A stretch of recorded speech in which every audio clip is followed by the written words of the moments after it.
ভয়াবহ সড়ক দুর্ঘটনায় খোয়াইয়ে নিহত এক বাইক আরোহী। এই ঘটনায় সংকটাপন্ন অবস্থায় জিবি হাসপাতালে চিকিৎসাধীন নিহতের স্ত্রী ও মেয়ে।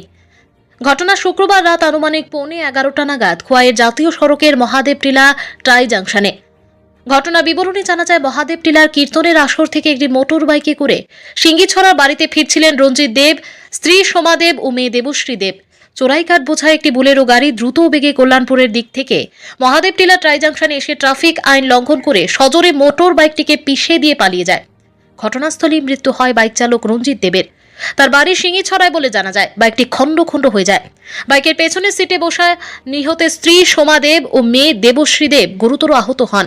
সোমার মাথায় প্রচন্ড আঘাত লাগে। দেবশ্রীর কোমরের নিচ থেকে পুরোটাই ভেঙে টুকরো টুকরো হয়ে গেছে বলে আশঙ্কা করা হচ্ছে। খোয়াই শহর থেকে দমকল বাহিনীর গাড়িতে করে নিহতের মৃতদেহ জেলা হাসপাতালের মর্গে নিয়ে আসা হয়।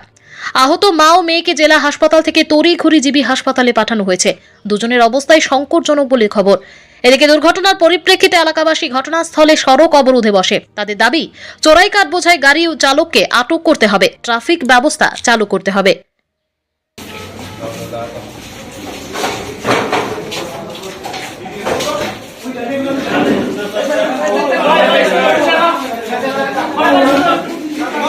হাইওয়ে মহাদেবটিলা রাউন্ডের মধ্যে একটা বিরাট অ্যাক্সিডেন্ট হয়েছে। আমরা সঙ্গে সঙ্গে গেছিলাম, গিয়ে দেখলাম একটা লোক একদম অচেতন হয়ে পড়ে রয়েছে। মহিলাটাও সেন্সলেস, সঙ্গে তাদের মেয়ে ছিল।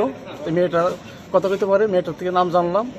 মেয়েটার বাবার নাম রঞ্জিত দেব, তার দাদুর নাম সুবোধ দেব, আর মেয়েটার নাম হচ্ছে দেবশ্রী দেব।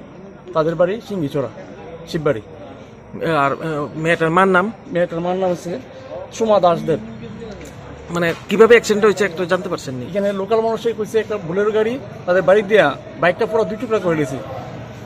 বাইকটা দুইটা জায়গা করে রয়েছে, আর তারা তিনজন মানুষ তিন জায়গা করে রয়েছে। আমরা আনছি একদম খুব করুণ অবস্থায়, জানি না তারা বাঁচবো কিনা।